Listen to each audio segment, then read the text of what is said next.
The conservation lab smelled of linseed oil and turpentine, scents that had always brought Nora Blake comfort.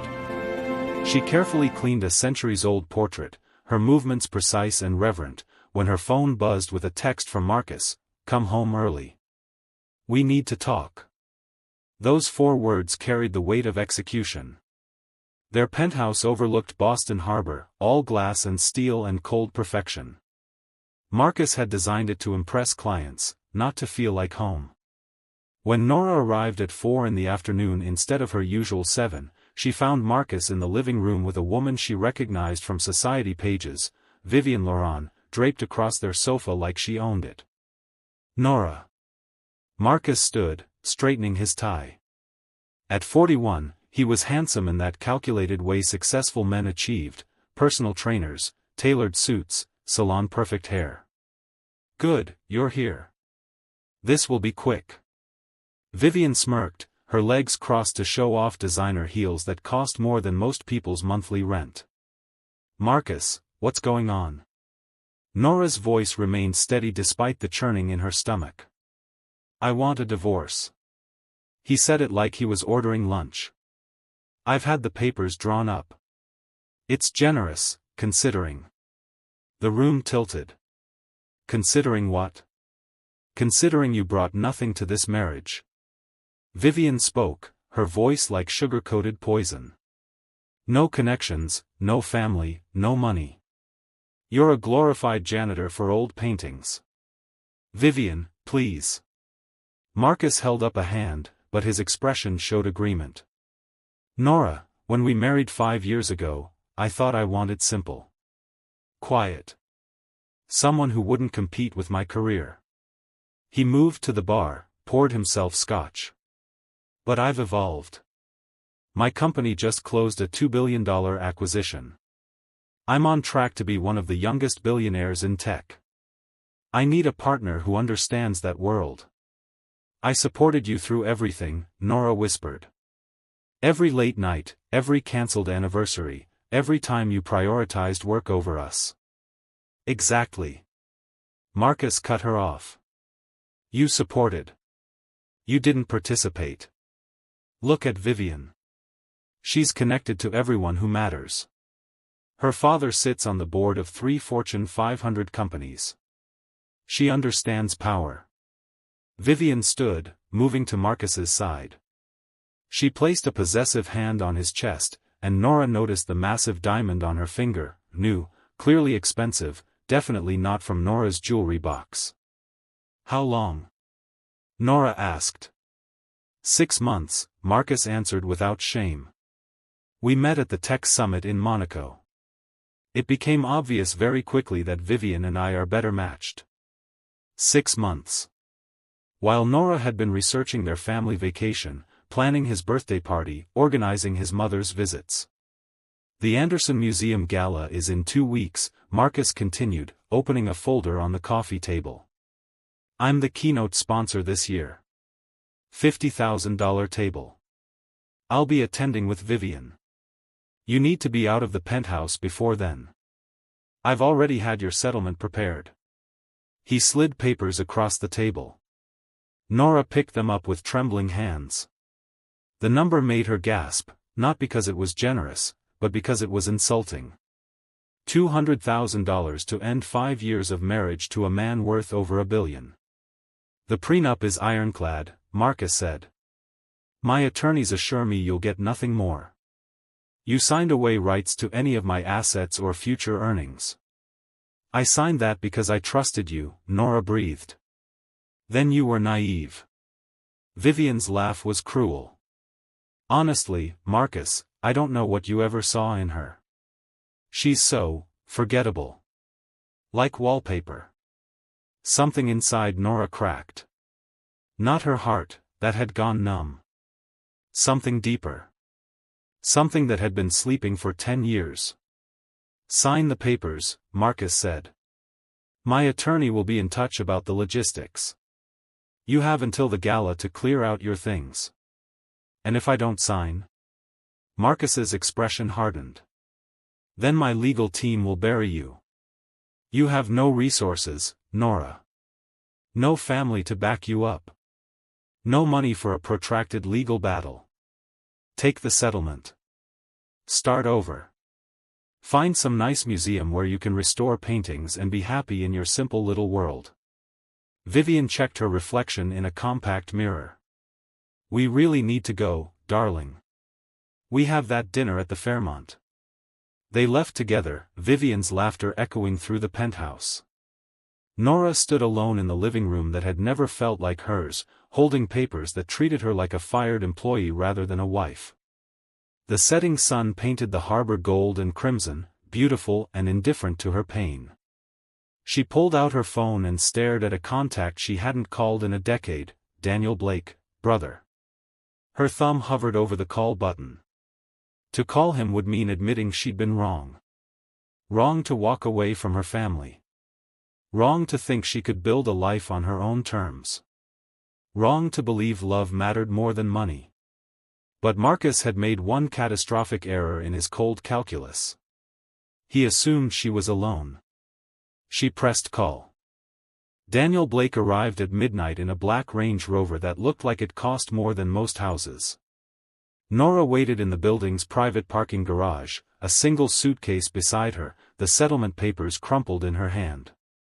Her brother stepped out, and Nora's breath caught.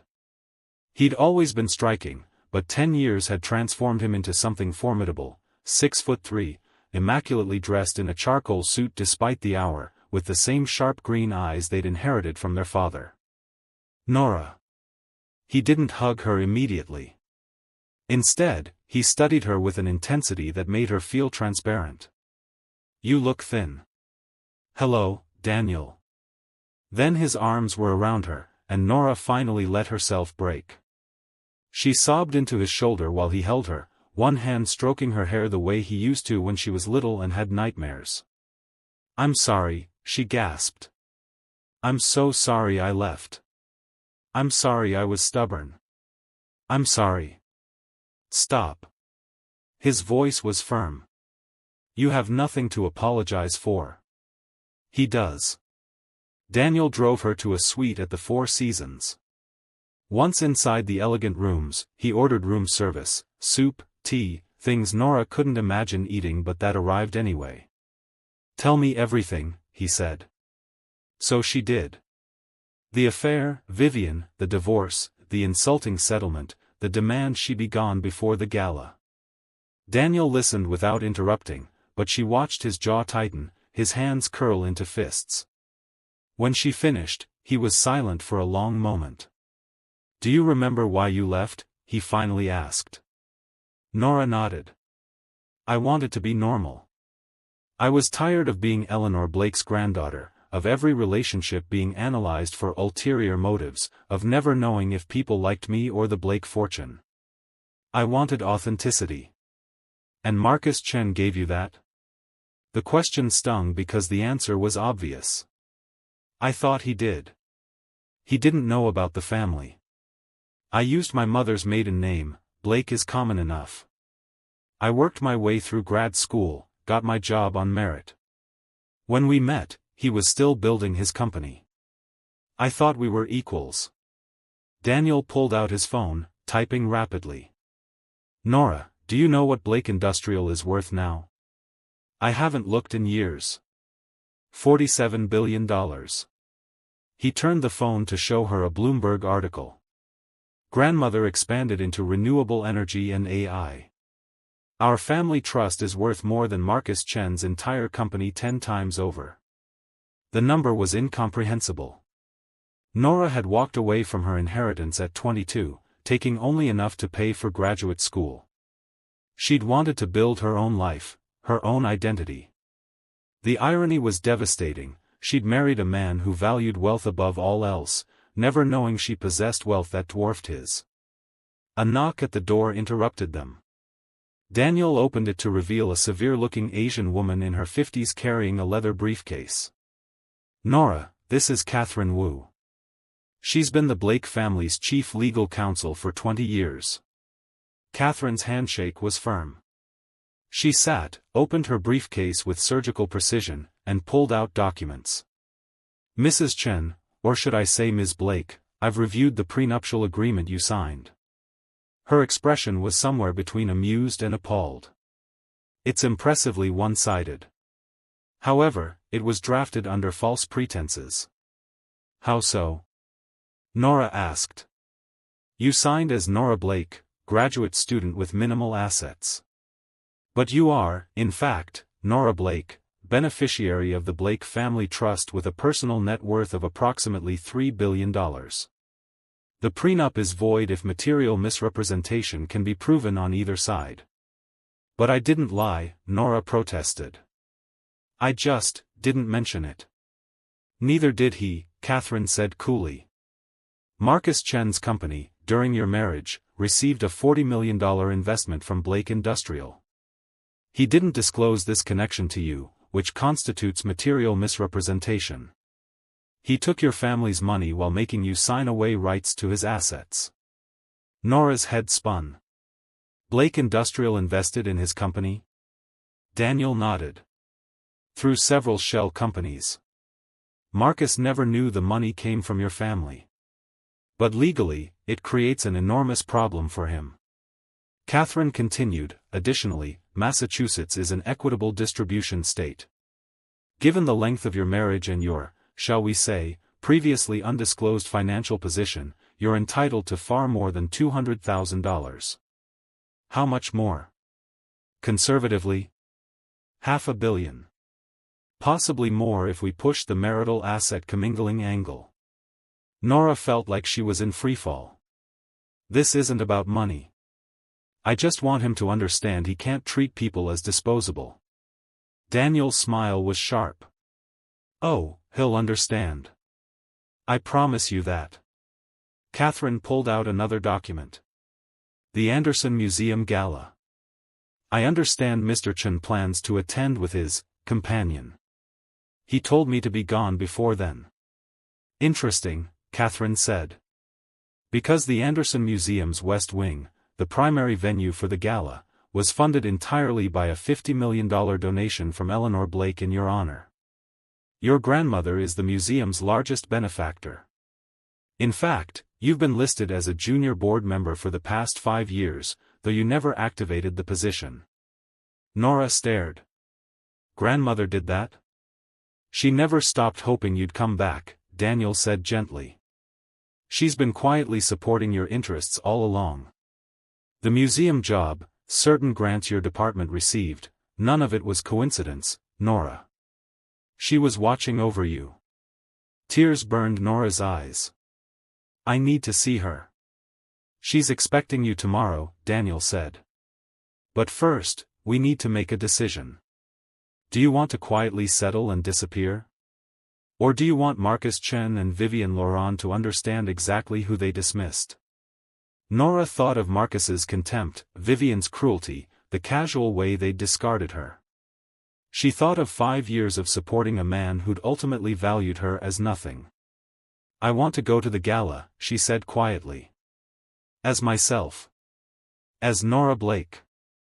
Catherine's smile was predatory. Excellent. Then we have work to do. The Blake estate in Connecticut was exactly as Nora remembered, a Georgian mansion set on 200 acres of manicured grounds, the kind of old-money elegance that whispered rather than shouted. As Daniel's car wound up the tree-lined drive, Nora's hands trembled. Eleanor Blake waited on the front steps.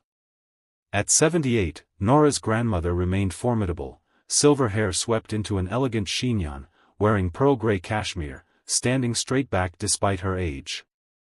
Her face, lined with decades of commanding boardrooms and society events, crumpled when she saw Nora. My darling girl. Nora fell into her grandmother's arms, and Eleanor held her tight, murmuring in her ear. Welcome home, sweetheart. Welcome home. Inside, the house smelled of roses and lemon polish. Eleanor led her to the morning room where tea waited, proper tea with finger sandwiches and petit fours, the ritual of Nora's childhood. I was a fool, grandmother, Nora said. I thought I could escape who I was. You were brave, Eleanor corrected, pouring tea into Wedgwood china. You wanted to discover yourself outside the shadow of this family. That takes courage.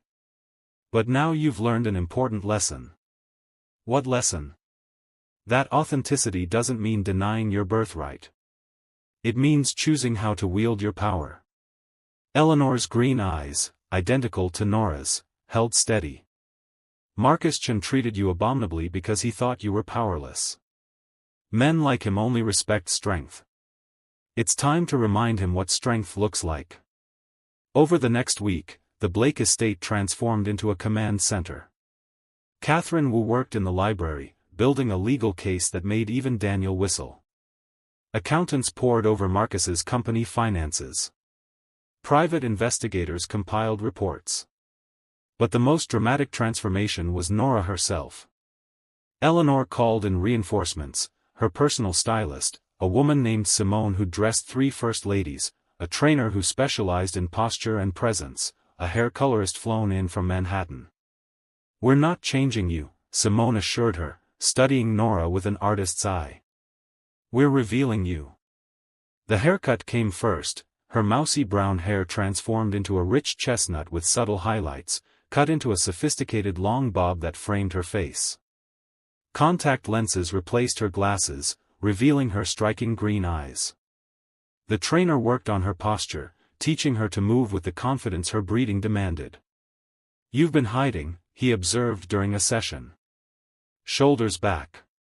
Chin up. You're a Blake. Act like it." Clothing arrived in garment bags, not the bohemian dresses Nora usually wore, but structured pieces in jewel tones that commanded attention. For the gala, Simone presented 3 options.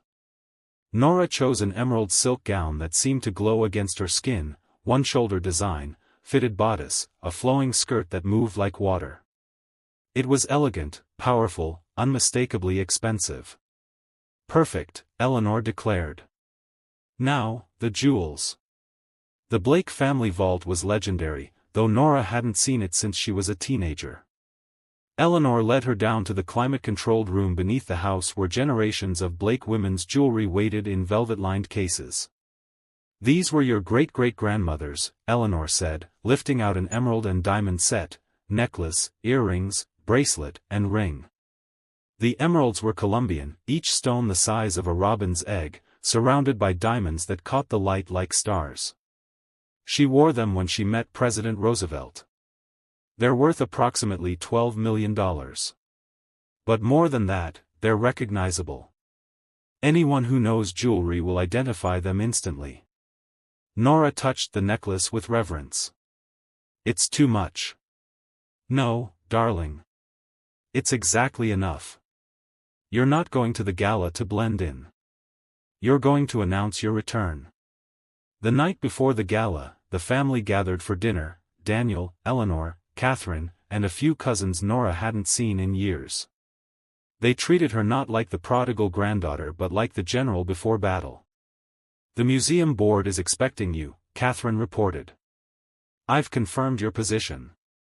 You'll be seated at the head table with the other primary benefactors.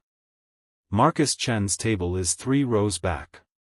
Vivian Laurent has been bragging all over social media about her gala dress," Daniel added, scrolling through his phone with distaste. "Some red number.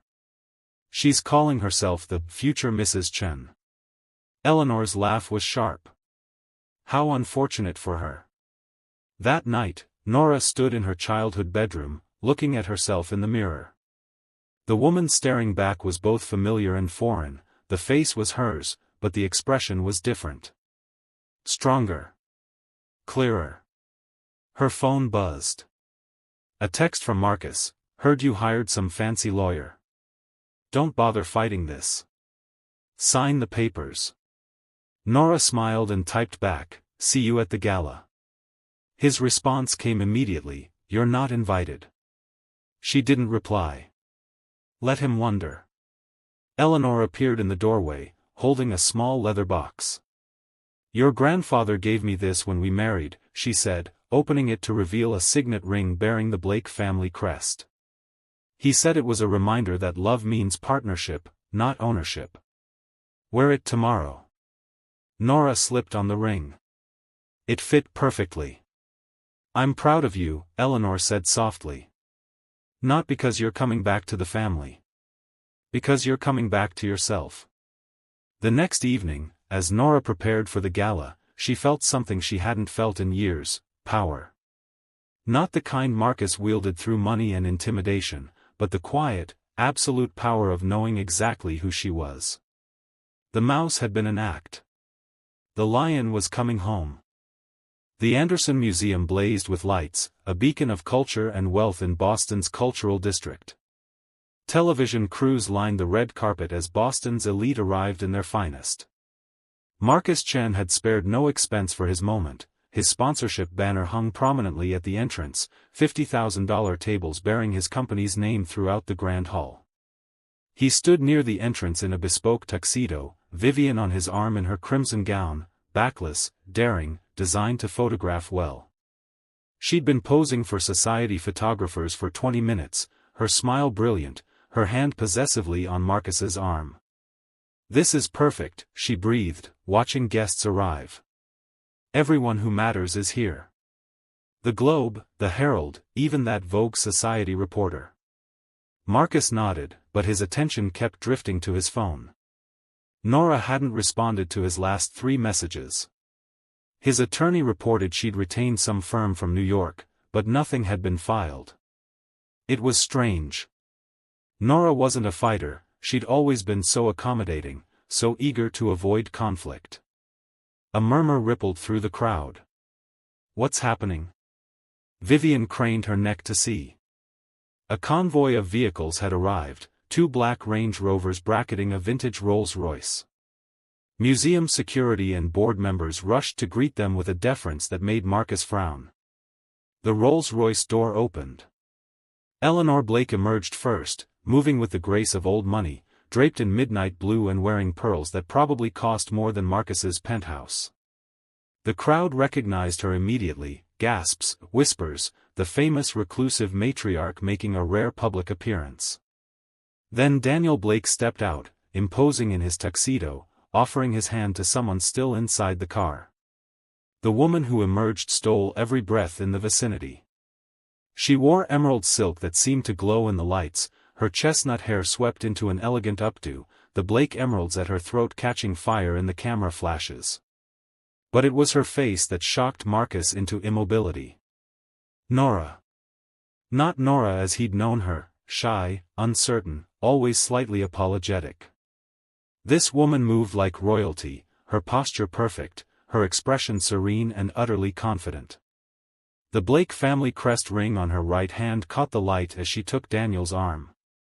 "Oh my God," Vivian whispered.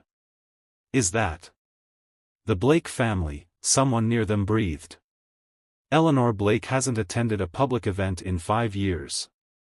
And that's Daniel Blake, he's on the Forbes billionaire list. But who's the woman?" Marcus couldn't breathe. Nora walked past him, her green eyes meeting his for just a moment, cool, assessing, then dismissing him as if he were furniture. The Blake family swept into the museum, immediately surrounded by board members and prominent guests. "Marcus." Vivian gripped his arm. "Did you see her jewelry? Those are real emeralds. Museum quality." "Who is she?" "That's my wife," Marcus managed. Vivian's face drained of color.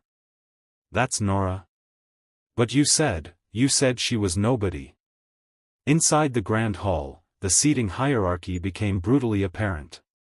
The Blake family table sat on the elevated platform reserved for the museum's primary benefactors and board members.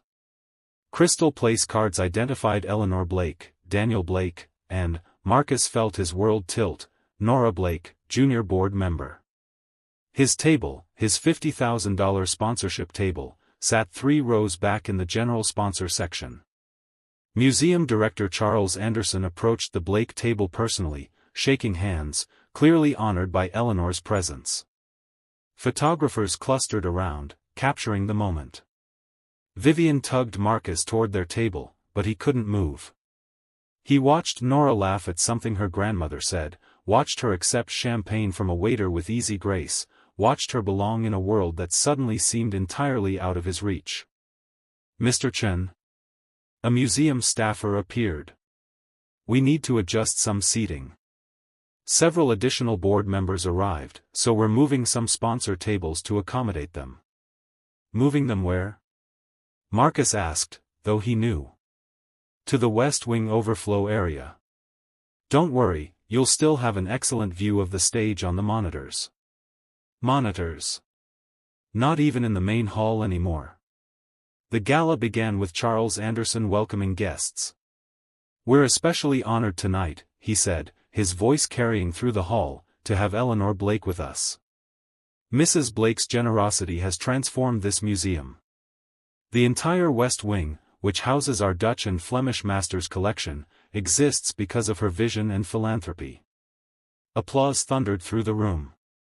And, Anderson continued, I'm delighted to announce that her granddaughter, Nora Blake, has agreed to take a more active role on our board.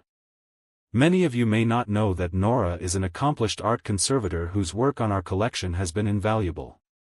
More applause.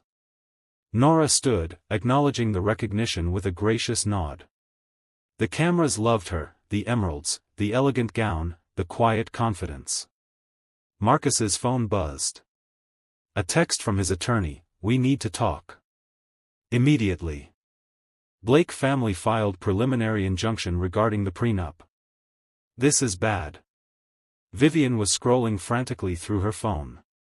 Marcus, there are articles, Nora Blake, granddaughter of Eleanor Blake, heiress to Blake industrial fortune. Forbes estimates her personal trust at $3 billion. $3 billion. You divorced a woman worth $3 billion. The walls of the overflow room suddenly felt very close. On the monitors, they watched Nora Blake, not Nora Chen, never again Chen, accept a toast from Boston's mayor, watched her smile at something a senator said, watched her move through a world that Marcus had desperately tried to join, a world that had been hers by birth. I need to talk to her, Marcus said, standing abruptly. Are you insane? Vivian hissed.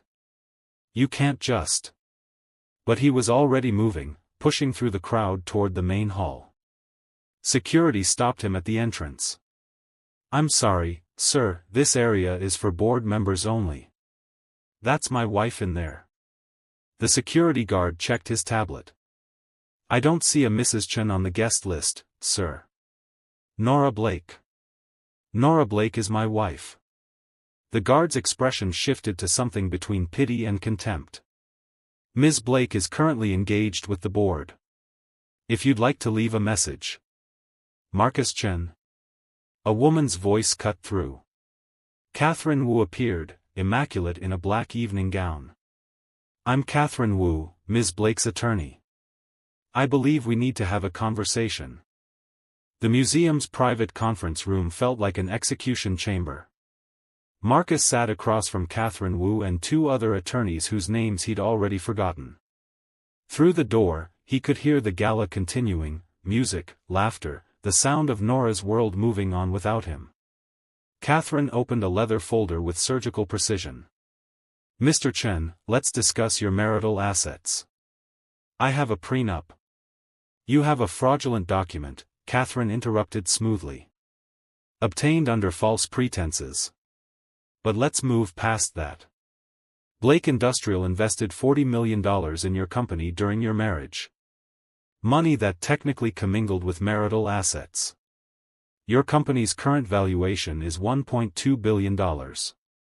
In Massachusetts, marital asset commingling creates complex equitable distribution issues. Marcus felt the air leave his lungs. That investment wasn't from, I didn't know. Precisely. You accepted Blake family money while forcing Ms. Blake to sign away her rights to your assets. That's called fraud, Mr. Chen. The prenup is void. Which means Ms. Blake is entitled to half your company shares under equitable distribution laws. Half? Marcus's voice cracked. That's $600 million. Actually, one of the other attorneys spoke up, given the Blake industrial investment and subsequent growth, Ms. Blake's legal team could argue she's entitled to 60%. We're being generous with 50%. The room spun. Marcus gripped the table edge.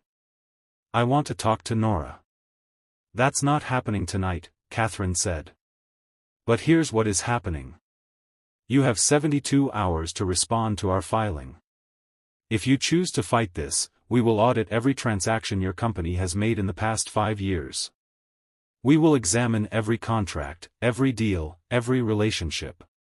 Blake Industrial has significant influence in the tech sector. That influence can be helpful or problematic. It wasn't a threat. It was a promise. Alternatively, Catherine continued, we can settle. Ms. Blake keeps the penthouse, you transfer 30% of your company's shares to her name, and you pay a one-time settlement of $50 million. In exchange, she won't pursue further claims against your assets or your company's questionable accounting practices. Questionable, what are you talking about? Catherine smiled. Did you really think the Blake family invested $40 million without due diligence? We have a very comprehensive file on your company's activities, Mr. Chen. Shall we discuss the Singapore tax shelter? The creative expense reporting? The non-compete violations? Marcus felt nausea rising. You're blackmailing me. No. We're offering you a generous settlement to avoid a very public, very ugly divorce trial that will destroy your reputation and likely trigger SEC investigations. Catherine closed the folder. You have 72 hours. Choose wisely. She left him sitting in the conference room, the sounds of the gala mocking him through the walls. When Marcus emerged, the party was ending. Guests were collecting coats, sharing final conversations. He spotted Vivian near the coat check, but she turned away when she saw him, suddenly engaged in animated conversation with a different tech CEO she'd barely acknowledged earlier. The hierarchy had shifted, and Vivian was already adjusting her targets. Nora stood near the museum's main entrance, surrounded by well-wishers. Her grandmother beside her, her brother hovering protectively. She looked radiant, utterly at ease in a world that Marcus now understood had always been hers. Their eyes met across the crowded hall. For a moment, Marcus thought he saw pain there, the ghost of the woman who'd loved him, who'd believed in him. But then her expression cleared, and she looked through him with the same cool assessment she'd given him on arrival. Eleanor Blake leaned close to her granddaughter, whispered something that made Nora smile. Then the Blake family swept out of the museum into waiting cars, a dynasty moving as one. Marcus stood alone in the emptying hall, his $50,000 sponsorship banner mocking him from the wall. His phone buzzed. Vivian, I think we moved too fast. I need time to think about us. Translation, she was already gone, chasing the next wealthy target. Another text, from his lawyer, recommend accepting settlement. Fighting this will bankrupt the company. Marcus walked out into the cool Boston night. The red carpet was being rolled up, camera crews packing equipment. His moment of triumph had become his moment of ruin, and it had happened so smoothly, so completely, that he still couldn't quite comprehend it. He'd dismissed his wife as ordinary, forgettable, worthless. He'd never bothered to ask who she really was. 3 months later. Nora stood in her new office at the Anderson Museum. The junior board member position had evolved into director of conservation, a role created specifically for her. Through her window, she watched visitors stream through the West Wing, studying the Flemish masters her family had made accessible. The divorce had been finalized quietly. Marcus had taken the settlement, he'd had no choice. 30% of his company shares were now in Nora's name, making her his largest minority shareholder. The $50 million settlement funded a new charitable foundation in her name, supporting emerging artists. The penthouse had been sold. Nora preferred her new brownstone in Back Bay, smaller, warmer, full of books and art she actually loved. Her phone rang. Daniel. Dinner tonight? He asked. Grandmother's asking. Tell her yes. But I'm cooking. I want us to feel like family, not a board meeting. Daniel laughed. She'll hate that. Which means she'll love it. See you at 7. Nora hung up and returned to the painting she was restoring, a 17th-century portrait of a woman in emerald silk, strong and serene, meeting the viewer's gaze with quiet confidence. She thought of Marcus occasionally, but without bitterness. He'd taught her something valuable, that running from power didn't make her authentic.